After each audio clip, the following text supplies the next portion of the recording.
A paz do Senhor Jesus, queridos alunos do curso básico em teologia, o pastor Jefferson aqui, e estou muito feliz com essa oportunidade que nos concedido de poder darmos início a essas aulas à distância. Vamos iniciar a matéria pneumatologia, né?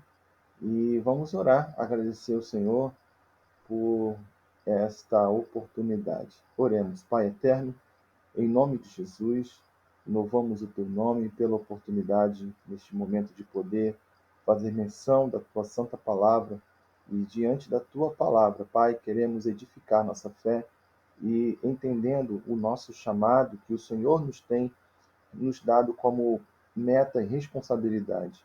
E entendemos, Senhor, que só cumpriremos o chamado e a missão mediante a ação do Espírito Santo em nós. Pai, precisamos de Ti, em Cristo Jesus, na pessoa do Espírito Santo, que nos ilumine, nos capacite, que abra o nosso entendimento para a compreensão da Tua palavra. Santo Espírito, vem sobre nós e vem, Senhor, nos conduzir para a glória do Teu nome, em Cristo Jesus. Assim oramos. Amém. Queridos, essa é a segunda aula. A primeira foi uma aula presencial e vocês, né, no caso, alguns alunos já estão completando o ciclo do curso. Então a gente vai complementar o assunto sobre o Espírito Santo em 3 partes, tá? Então essa semana a gente vai fazer a segunda. A primeira é presencial, agora nós vamos fazer a segunda parte, tá? Vocês já estão com o material, né, de vocês aí, o módulo 1, e pneumatologia é a última matéria do módulo, né, do módulo 1. Isso significa que o próximo módulo, módulo 2, começaremos com uma nova matéria, que é a antropologia, ok? Então, vamos recapitular um pouquinho o que nós já falamos na primeira aula, tá? O que é pneumatologia? Pneumatologia é o estudo do Espírito Santo, né? Ou doutrina do Espírito Santo. A palavra pneuma, ela vem do grego, significa vento, né? O ar, e logia é estudo. Mas espera aí, professor, vento não é Espírito Santo. Sim, verdade, vento não é Espírito Santo. Mas a palavra grega, ela é utilizada justamente por conta da propriedade do Espírito Santo. Nós não vemos, né, mas sentimos. Então, devido a isso, se utilizado a nomenclatura grega pneuma, né? Como, por exemplo, qualquer objeto, qualquer coisa que envolva o ar, geralmente se utiliza o prefixo pneuma. Pneu, por exemplo, pneumonia, né? Pneumático. Então, são palavras que possuem uma significância envolvendo o ar, né? E é usado o termo para designar ao Espírito Santo. Isso não significa que o Espírito Santo seja o ar, por favor, né? Essa não é a ideia. A ideia realmente é se utilizar daquilo que se designa a uma propriedade semelhante ao ar e o vento, né? Também o Espírito Santo, ele é, ele é parte da Trindade. Falamos disso na primeira aula. Sendo a terceira pessoa da triunidade, não significa que ele seja inferior ao Pai e ao Filho. É da mesma natureza, onipotência, onisciência, onipresença, né? Possui a mesma natureza, a mesma essência, né? Constituindo assim uma só natureza com o Pai e o Filho. Então, não é uma pessoa inferior, né? Lembrando que o Espírito Santo, ele é uma pessoa porque ele tem características pessoais, a saber, intelecto, né? Vontade, não é isso? Intelecto é uma característica, né, que designa a pessoa. Vontade, quer dizer, o Espírito Santo, ele tem vontade. Nós temos um exemplo disso em 1 Coríntios 12, 11. O Espírito Santo, ele decide dar os dons como ele quer e como ele deseja. Então, ele tem vontade, né? O Espírito Santo, ele tem vontade. O Espírito Santo, ele tem intelecto, né? Romanos 8, a partir do versículo 26, né, em diante, no contexto, diz que ele geme com gemidos inexprimíveis, intercedendo quando nós estamos fracos. Quer dizer, então, se ele intercede, é porque ele tem intelecto, ele sabe o momento, o que nós precisamos que ele haja como interlocutor, como intercessor. Né? Romanos 8, 26 em diante fala sobre isso. E o Espírito Santo é uma pessoa porque tem sensibilidade. Então, sensibilidade se refere justamente a essa característica do Espírito Santo no que se respeita a ele ser sensível em sua santidade. Quer dizer, Paulo ele vai advertir a igreja: não extingais o Espírito Santo. Não extinguir significa não apagar, não se afastar, não impedir, porque o Espírito Santo ele tem a sensibilidade, ele é sensível, né? O texto mesmo de Romanos 8, 26 em diante diz que ele geme com gemidos inexprimíveis, quer dizer, expressa o sentimento do Espírito Santo em relação ao sofrimento do crente, quando o crente está passando por uma situação adversa. O Espírito Santo tem sensibilidade. Muitas das vezes nós achamos que o Espírito Santo não está presente, mas ele está presente tanto que ele sente as nossas próprias aflições. Você crê nisso? Você acredita que o Espírito Santo ele sente as nossas dores, ele sente as nossas fragilidades, né? É interessante isso, mas é uma verdade. O fato de ele gemer é uma expressão de sofrimento em relação àquilo que o crente em Cristo ele passa, né? Então ele tem sensibilidade. Então, para a gente poder resumir, o Espírito Santo é uma pessoa porque ele tem as três características pessoais, né? A saber, intelecto, né? Romanos 8, 26, né? Intelecto, Romanos 8, 26 e 27. Sensibilidade é a segunda característica pessoal do Espírito Santo, né? Efésios 4:30 e vontade, 1 Coríntios 12:11, né? São essas as três características pessoais que entendemos que o Espírito Santo é uma pessoa, tá? O fato o Espírito Santo é parte da triunidade. Vamos voltar a falar sobre isso aqui rapidamente. Uma única natureza, conjunto com o Pai e o Filho. Por que ele é terceira pessoa? Porque a primeira pessoa, que é o Pai, ele agiu na criação, né? Ele agiu na criação. Tanto na criação quanto nas dispensações. Antes da dispensação da graça, o Pai, na verdade, agiu em toda forma, em todo o formato da criação, né? Por isso ele é a primeira pessoa, porque ele é o criador, ele é o arquiteto, né? A segunda pessoa, que é o Cristo, ele é o redentor, né? Ele é o sentido de toda a existência, que é Cristo Jesus, né? Então, primeiro o Pai se manifestou na criação. Segundo, o Filho se manifestou para a salvação. Isso se deu em carne, na sua encarnação, né? E o Espírito Santo se manifestou posteriormente, em terceiro lugar, né? O Espírito Santo se manifesta a partir do, do dia de Pentecostes, né? De Atos, capítulo de número 2. Então, primeiro o Pai se manifestou na criação, segundo o Filho se manifestou na sua encarnação, crucificação, e terceiro, o Espírito Santo se manifestou a partir, né, do dia de Pentecostes, Atos dos Apóstolos, capítulo de número 2. Então, por isso que é primeira, segunda e terceira pessoa. Tá? Não é por conta de uma classificação de poder e de capacidade, né? Não é, mas é por uma condição de manifestação. Primeiro o Pai, segundo o Filho e o Espírito Santo até hoje, né? Então, isso designa que o Espírito Santo ele é real, tá?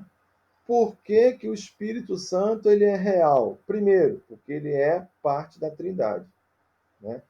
E se tratando de Trindade, ele é indivisível do Pai e indivisível do Filho, não tem como você separar, né?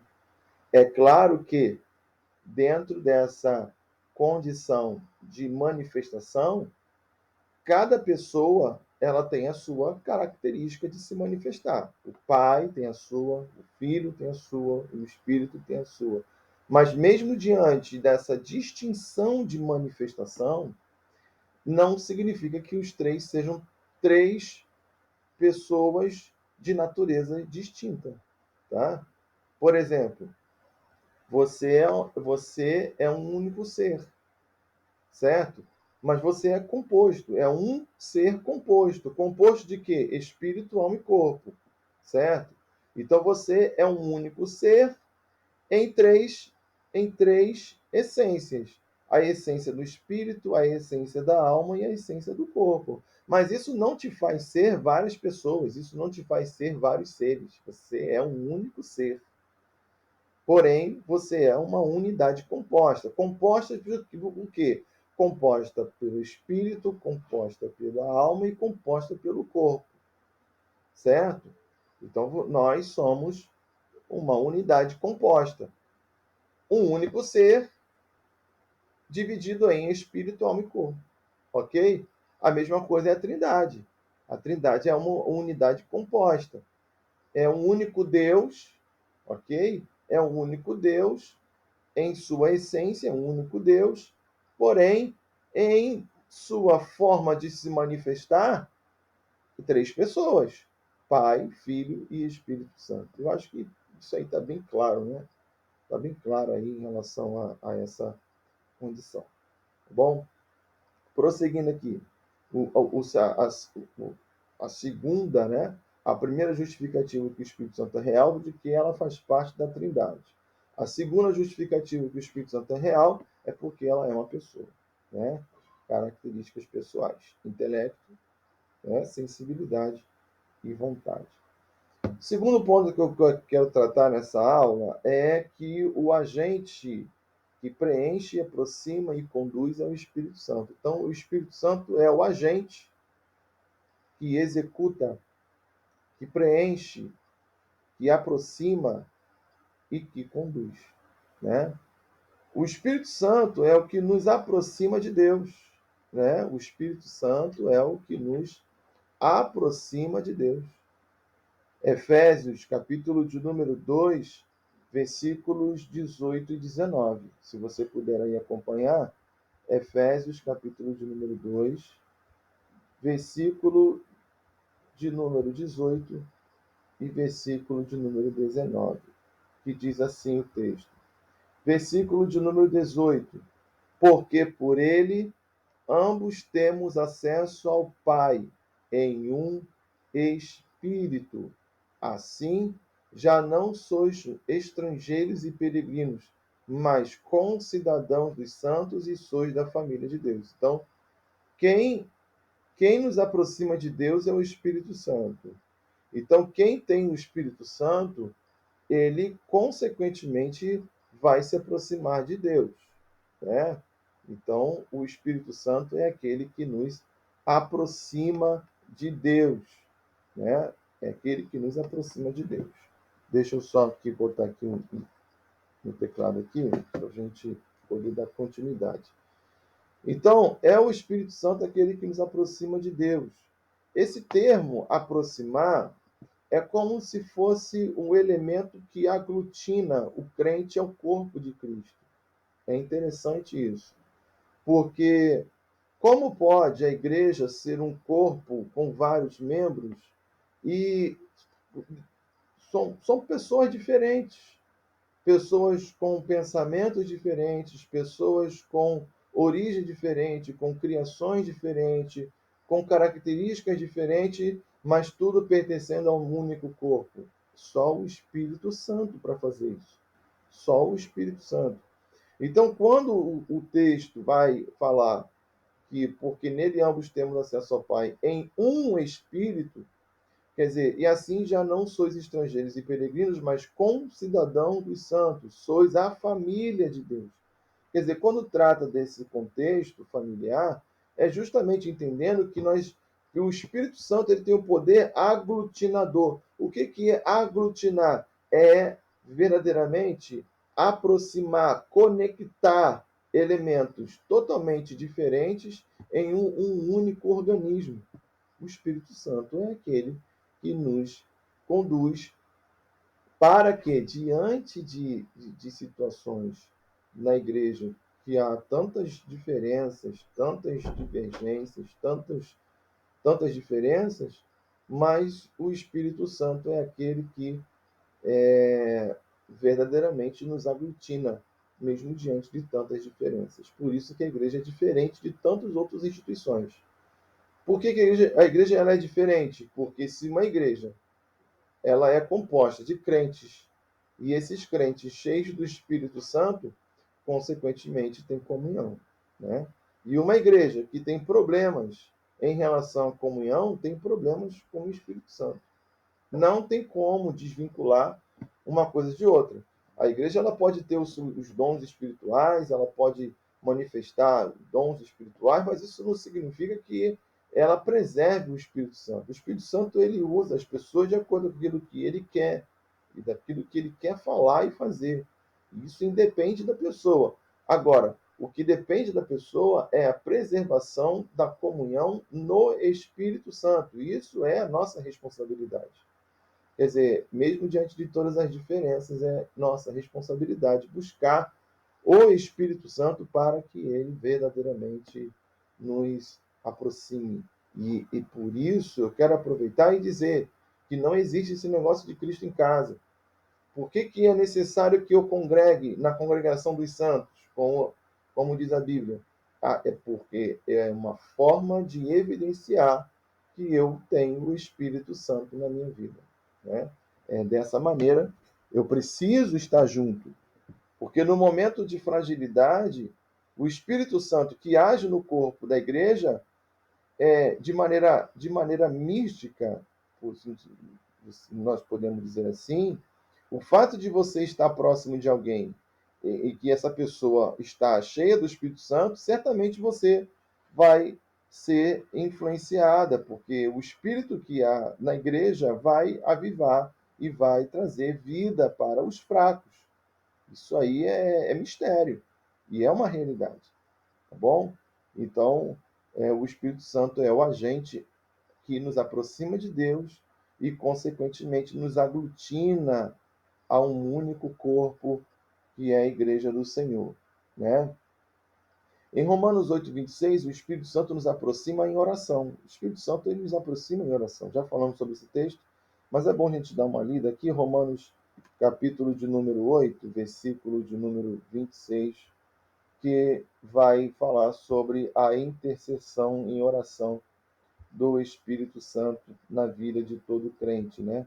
Romanos capítulo 8, versículo 26 diz assim: também o Espírito semelhantemente nos assiste em nossa fraqueza, porque não sabemos orar como convém, mas o Espírito intercede por nós sobremaneira com gemidos inexprimíveis. Quer dizer, é uma característica do Espírito Santo interceder por todos nós, né? É a característica do Espírito Santo. Então, ele é um agente que preenche, aproxima e conduz.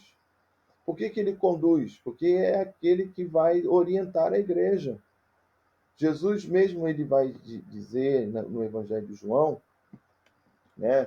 Evangelho de João, capítulo de número 14, né?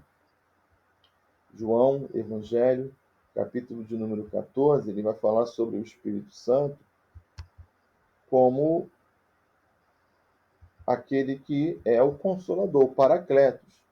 Diz assim 15: se me amais, guardareis meus mandamentos. Versículo 16 do capítulo 14 de João. E eu rogarei ao Pai, e ele vos dará outro Consolador, a fim de que esteja para sempre convosco, companhia. Né?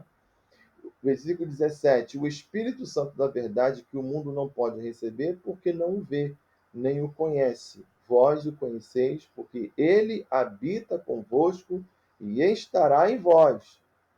18, não vos deixarei órfãos, voltarei para vós. Né?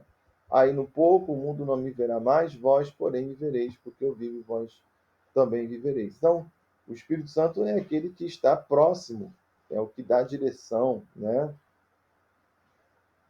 Bom, primeiro falamos que o Espírito Santo é real. Segundo, falamos que o Espírito Santo é o agente que preenche, que aproxima e que conduz. Eu espero que você esteja notando isso, né? Então você tem aí o privilégio nessas videoaulas de você voltar o vídeo, né? E poder de alguma forma anotar, né? Todos esses conteúdos aí. Terceiro, o Espírito Santo nas Escrituras, no Antigo Testamento, né? Então, conforme nós falamos na primeira aula, o Espírito Santo no Antigo Testamento, ele não agia para todos, ele agia de maneira específica através de pessoas que exerciam determinados ofícios, a saber, reis, profetas, sacerdotes e juízes, né? O Espírito Santo ele agia baseado no ofício, naquele que tinha a autoridade, né? Aquele que tinha autoridade. Perdão aí pelo vocês. Vamos lá. Então, você tem o exemplo do Espírito Santo agindo na vida de reis, em 1 Samuel, capítulo 11, versículo 6.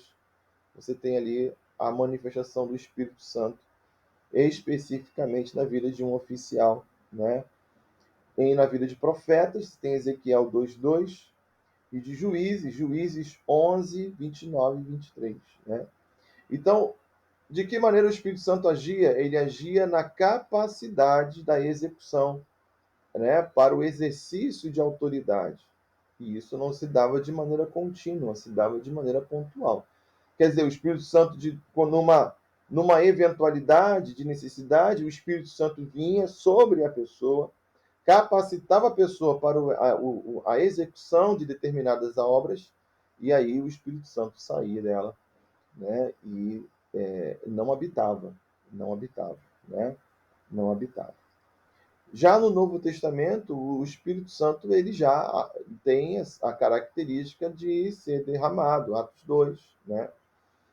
Agora, olha que interessante no Novo Testamento é que quando Jesus, em João, capítulo de número 20, ele, diante dos discípulos, ele se aproxima deles, se põe no meio, tá? E diz, recebei o Espírito Santo. Ele sopra sobre os discípulos e disse para eles, recebei o Espírito Santo. Vamos lá para o texto, João, capítulo de número 20.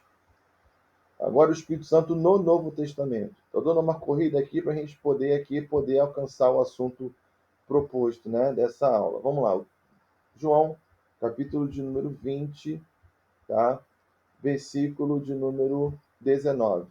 Ao cair da tarde daquele dia, o primeiro da semana, trancadas as portas da casa onde estavam os discípulos com medo dos judeus, veio Jesus, pôs-se no meio e disse-lhes, Pai, seja convosco. E dizendo isto, lhes mostrou as mãos e o lado. Alegraram-se, portanto, os discípulos ao verem Jesus. Disse-lhes, pois, Jesus outra vez, Pai seja convosco. E assim, como o Pai me enviou, também vos envio. E havendo dito isso, soprou sobre eles e disse-lhes, recebei o Espírito Santo. Né? E se alguns perdoares os pecados, se eles são perdoados, e se os retiverdes, serão retidos. Então, assim, Jesus soprou o Espírito Santo sobre eles. Ok? Mas entenda isso aqui. Vamos lá. Qual é a diferença entre esse texto de João, capítulo 20, e o texto de Atos dos Apóstolos, capítulo de número 2? Vamos observar as diferenças dos textos. Vamos lá. João 20, versículo de número 21 diz, e disse-lhes, pois, Jesus outra vez, paz seja convosco.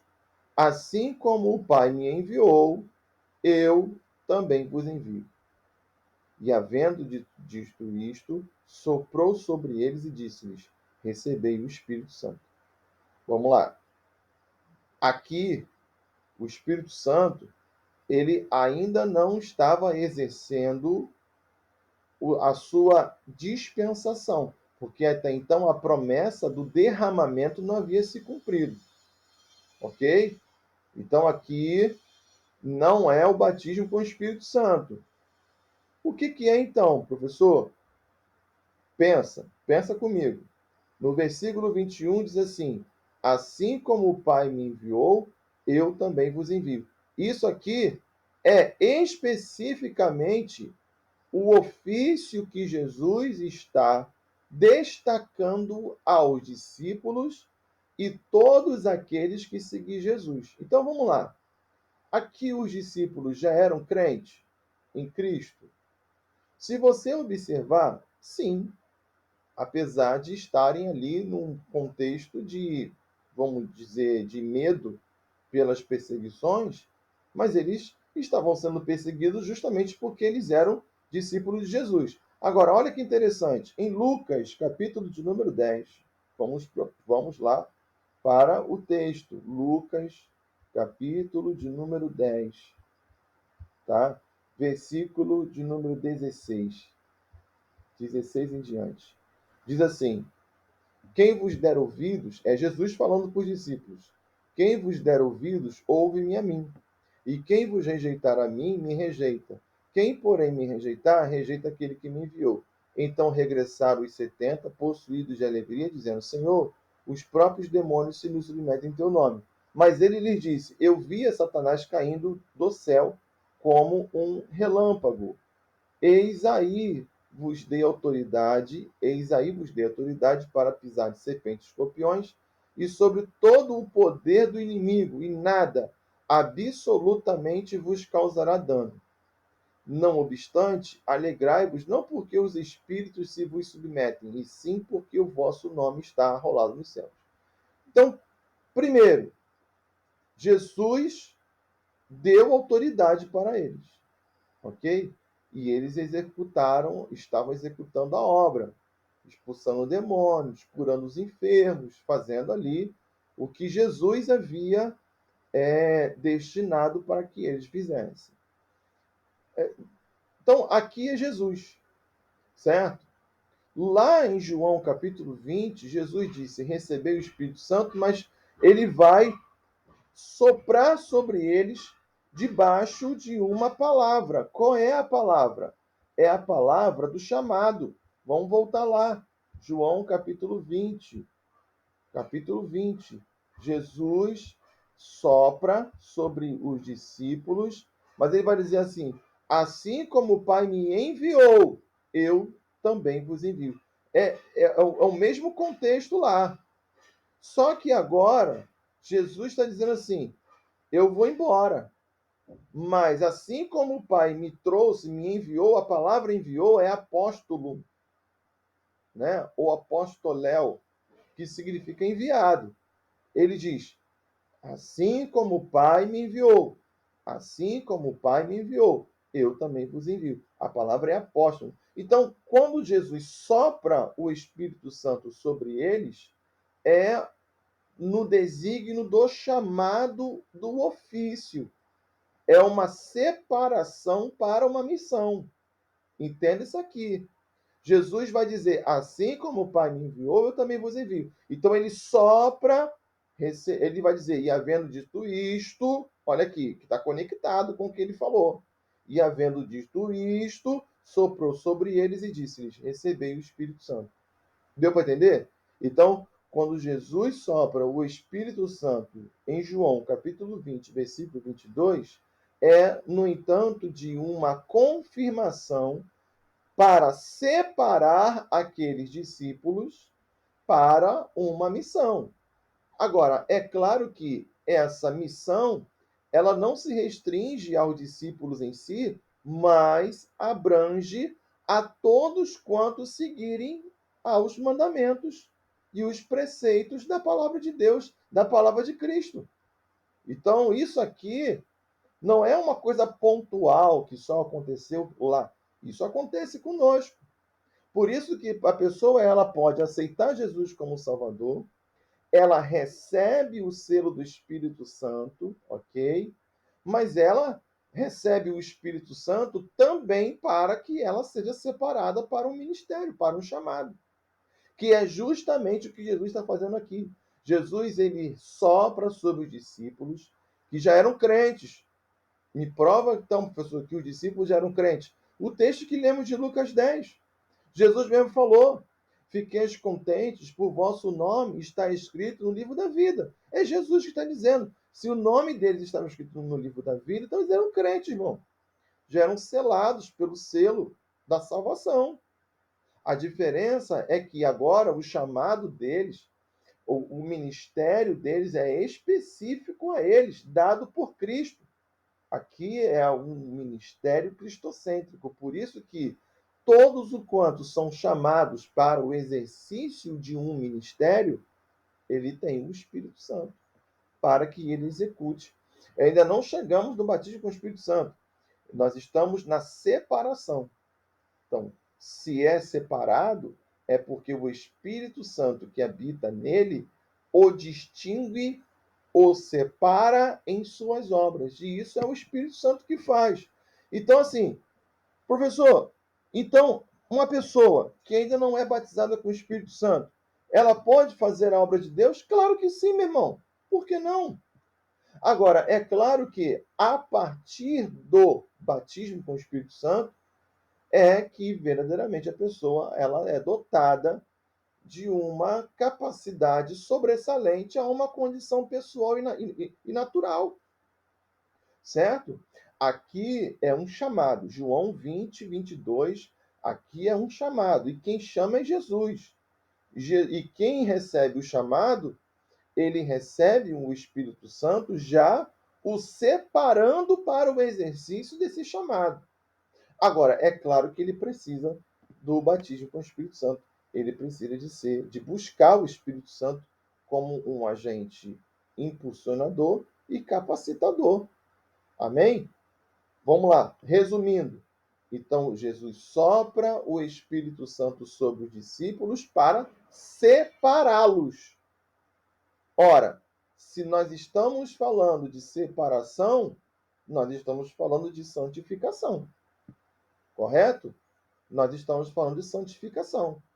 Então, o objetivo de Jesus ter soprado o Espírito Santo sobre os discípulos é para separação ou santificação, para um chamado. E qual é o chamado que Jesus separou eles? A palavra mesmo diz, apostolado, é apóstolo, né?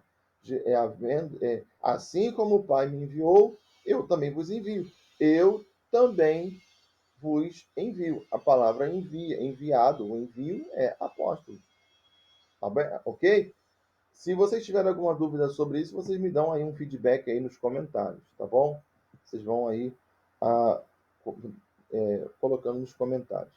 Uma outra observação em relação ao Espírito Santo no Antigo Testamento é que o Espírito Santo ele age agora no interior. Por quê? Porque pelo sacrifício de Cristo, e sendo assim justificados mediante a fé, o Espírito Santo ele exerce um poder interior e não mais exterior. Então a ação do Espírito Santo ele não perpassa como no Antigo Testamento, que era de fora para dentro. Agora o Espírito Santo ele age de dentro para fora. Agora sim, o Espírito Santo ele tem uma ação interior, agindo como? Desde o processo do arrependimento, fé, né? Fé, transformação, regeneração, santificação até a glorificação. São as etapas da salvação, né? Os aspectos da salvação. O arrependimento. Arrependimento é o ato de consciência de voltar, de dar meia volta, deixar o pecado. O arrependimento ele se baseia nisso. E ele se dá dentro de um contexto de consciência. E em João, capítulo 16, versículo 8, diz que o Espírito Santo é quem convence o homem do pecado, da justiça e do juízo. Então, é o Espírito Santo aquele é, que vai trabalhar para que o pecador se arrependa dos seus pecados. A função da igreja é pregar o evangelho, mas quem determina que o pecador seja convencido é a ação do Espírito Santo. Claro, por uma decisão da pessoa. A pessoa pode negar o Espírito Santo, porque a pessoa tem o livre-arbítrio, tem a vontade própria. Isso aí o Espírito Santo não pode. Até porque, se eu não me falha a memória, não sei se é o livro de Zacarias, se eu não me falha a memória, mas não sei se é Zacarias, não sei se é Zacarias, não sei se é Zacarias 4, um negócio assim, ou é Malaquias, mas diz o quê? O Espírito Santo não age com força nem com violência, né? Não é por força e nem por violência, mas é pelo meu Espírito. Quer dizer, o Espírito Santo não age pela força e pela violência, né? O Espírito Santo, ele age dentro de uma longanimidade, né? Entendendo que a pessoa não quer crer, amém, é decisão dela, né? E o Espírito Santo não quebra esse princípio, tá?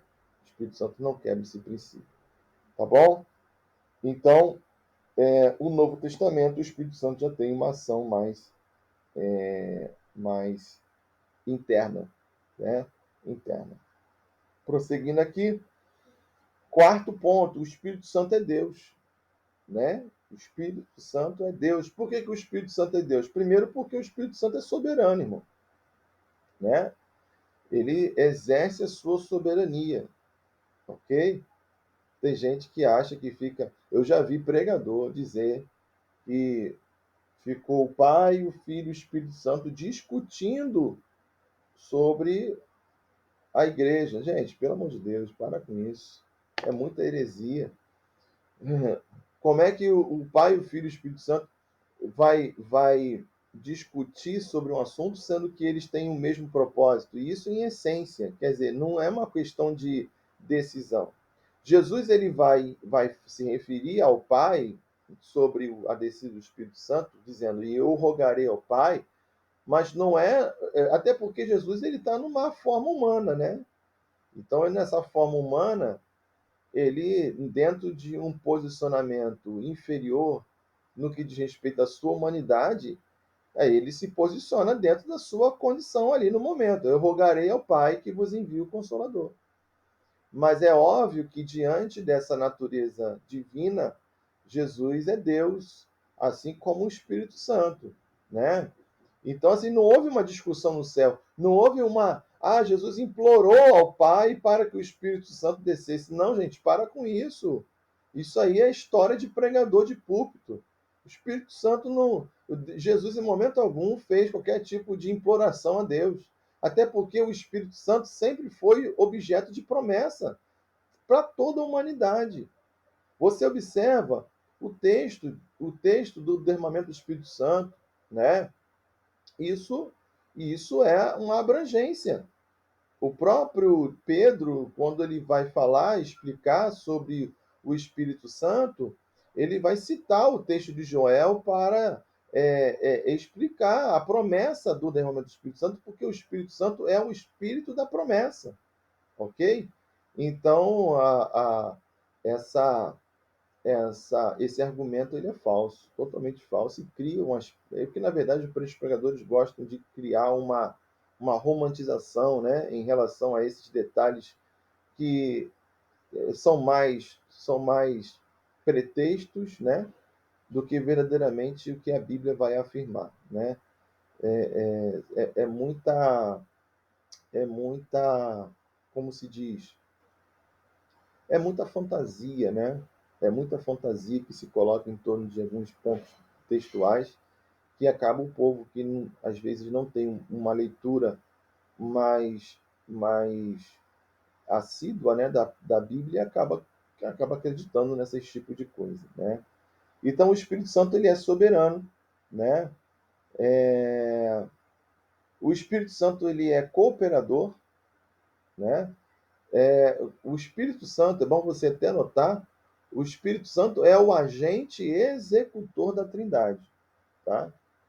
O agente executor, quer dizer, o Pai é o arquiteto, o Filho é o fundamento, ok? E o Espírito Santo é o executor.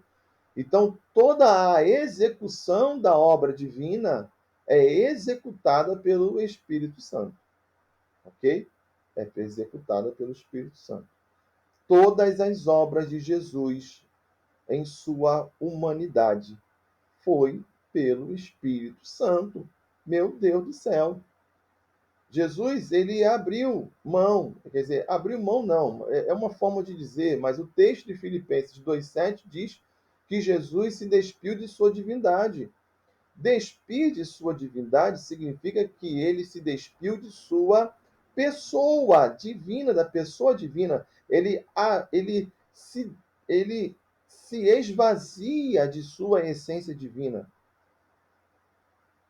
Em Lucas, capítulo de número 4, diz que ele é cheio do Espírito Santo e, pelo próprio Espírito, é conduzido ao deserto para ser tentado. Se ele está cheio do Espírito Santo, significa que ele está vazio de si. É claro que, por natureza, Jesus não deixou de ser Deus. Mas, em pessoa, ele abriu mão dos atributos divinos para que ele cumprisse o seu ministério terreno. Então é necessário que haja uma compreensão e por isso se justifica ele ser cheio do Espírito Santo. Por isso a necessidade dele ser cheio do Espírito Santo. Como é que ele poderia executar um ministério terreno e sendo assim ele dizer que nós faríamos obras maiores daquelas que ele fez, sendo que ele era Deus? Não. Ele curou os enfermos pela ação do Espírito Santo. Ele ele teve discernimento de coisas ocultas mediante o Espírito Santo. Andou por cima das águas mediante o Espírito Santo. Ressuscitou mediante o Espírito Santo. Então, toda a obra que Jesus cumpriu, ele cumpriu pelo Espírito Santo. Pelo Espírito Santo. Pelo Espírito Santo. E, semelhantemente, Cristo, assim como ele executou o seu ministério terreno pelo Espírito Santo, a igreja também executa o seu ministério pelo Espírito Santo. Por isso que Pedro ele vai dizer que ele, Jesus, é a pedra angular, é a pedra de esquina, porque diante de tudo aquilo que ele executou pelo Espírito Santo, a igreja também executa debaixo do poder do Espírito Santo. Ok? Então, terceiro, o Espírito Santo é residente, quer dizer, ele habita, né? Ele é residente. João, capítulo 14, versículo de número 17. João 14, 17. João, capítulo 14, versículo 17, diz assim: o Espírito da verdade que o mundo não pode receber, porque não o vê nem o conhece. Vós o conheceis, porque ele habita convosco e estará em vós. Quer dizer, habitação, né? O Espírito Santo habitando na vida do crente. Efésios, capítulo 2, versículo 22, também vai nos trazer base que o Espírito Santo no Novo Testamento ele habita, né? Na vida do crente. Capítulo 2, versículo 22 de Efésios, Efésios 2, 22, diz assim: no qual também vós juntamente estáis sendo edificados para a habitação de Deus no Espírito, no qual também vós juntamente estáis sendo edificados para a habitação de Deus no Espírito. Então você observa aí, né, que o Espírito Santo ele habita. Quinto ponto que eu quero falar sobre o Espírito Santo é que o Espírito Santo ele possui seus atributos, né? Aí esses atributos são divididos em duas partes. O que são atributos, gente? São características. Atributos são características, qualidades, ok? Especificações são atributos, são características do Espírito Santo. E essas características do Espírito Santo, essas qualidades do Espírito Santo, elas estão dentro de uma ordem relacional, quer dizer, dentro da relação entre Espírito Santo e toda a criação. Então vamos lá. O Espírito Santo ele possui atributos comunicáveis e atributos incomunicáveis. Ok? Quer dizer, o que são atributos incomunicáveis? São atributos especificamente do Espírito Santo e que diante da característica divina, a sua natureza, né, possui atributos específicos à natureza divina, ok? São atributos incomunicáveis. Por exemplo, Atos 5, versículos 3 e 4. Vamos lá, Atos capítulo 5, versículos 3 e 4. Vai a passagem, né, de Ananias e Safira, e vai dizer assim: Então disse Pedro, Ananias, por que encheu Satanás o teu coração para que mentisses ao Espírito Santo, reservando parte do valor do campo? Conservando-o porventura não seria teu, e vendido não estaria em teu poder? Como, pois, assentaste no coração este desígnio, não mentiste aos homens, mas a Deus. Então está se referindo ao Espírito Santo como Deus em relação ao atributo divino, né, do Espírito Santo, né, trazendo a Pedro ali uma revelação. Ali é uma demonstração que o Espírito Santo sabe e conhece todas as coisas e que nada passa desapercebido ao conhecimento do Espírito Santo. Ok? Outro ponto são atributos comunicáveis. Esses atributos comunicáveis são características que o Espírito Santo compartilha com o homem. Tá? São características que o Espírito Santo compartilha com o homem. Então, assim, Romanos capítulo 5, Romanos capítulo de número 5, vamos lá, Romanos capítulo de número 5, versículo 5. Romanos 5, 5. Diz aqui o texto. Diz o texto aqui, Romanos 5, 5. Ora, a esperança não confunde, porque o amor de Deus é derramado em nosso coração pelo Espírito Santo que nos foi outorgado. Então, o amor de Deus como, como uma essência divina é passado para nós mediante a ação do Espírito Santo. Tá? Então, nós amamos através do Espírito Santo. Isso é fato. Ok? Quando diz, ora, a esperança não confunde, porque o amor de Deus é derramado em nosso coração pelo Espírito Santo que nos foi outorgado. Quer dizer, o amor é outorgado, é direcionado. Por quem? Pelo Espírito Santo. Ok? Então, é interessante isso. São atributos comunicáveis do Espírito Santo. Quer dizer, é através dele que nós, semelhantemente a ele, semelhantemente ao Espírito Santo, nós executamos características comunicáveis do Espírito Santo. Tá? E aí tem outras referências de atributos comunicáveis, além de Romanos 5,5, Salmo 143, verso 10, eu não vou ler todos, Efésios 2,4, 1 Coríntios 2,13, 1 Coríntios 6, 14 ao 20, 1 de Pedro 1, versículos 15 e 16. Né? Exemplo de atributos comunicáveis. Os atributos do Espírito Santo na poesia hebraica. Isso aqui são características literárias de como a Bíblia ela vai descrever o Espírito Santo nas literaturas hebraicas, né? E aí, se você quiser anotar, nós temos o Salmo 51, verso 11, né? Que diz que o Espírito Santo pode se retirar da pessoa, né? O Davi mesmo diz, né? Não se afarte de mim o teu Espírito, né? Designando que o Espírito Santo ele pode ser retirado. Salmo 139 descreve a onipresença do Espírito Santo. O salmista, no Salmo 139, diz que ainda que eu faça uma cama no Seol, lá o Senhor estará. Né? Lá o Espírito de Deus estará. Então não tem como fugir do Espírito Santo. Salmo 143, verso 10, vai descrever o Espírito Santo como um agente orientador. Interessante isso, né? O Espírito Santo como agente orientador. E Salmo 104, verso 30 e 31, diz que o Espírito Santo ele é manifestado na criação, manifestando toda a sua glória através da criação. Ok? São esses pontos que eu quero abordar nessa aula, tá? E a gente logo essa semana ainda eu vou postar um conteúdo extra aqui para vocês de 20 minutos, meia hora, para a gente complementar o assunto dessa semana, tá bom? Eu vou também postar algumas aulas de outros professores e indicar algumas literaturas para vocês adquirirem sobre o assunto, tá ok? Gente, vamos ficar por aqui.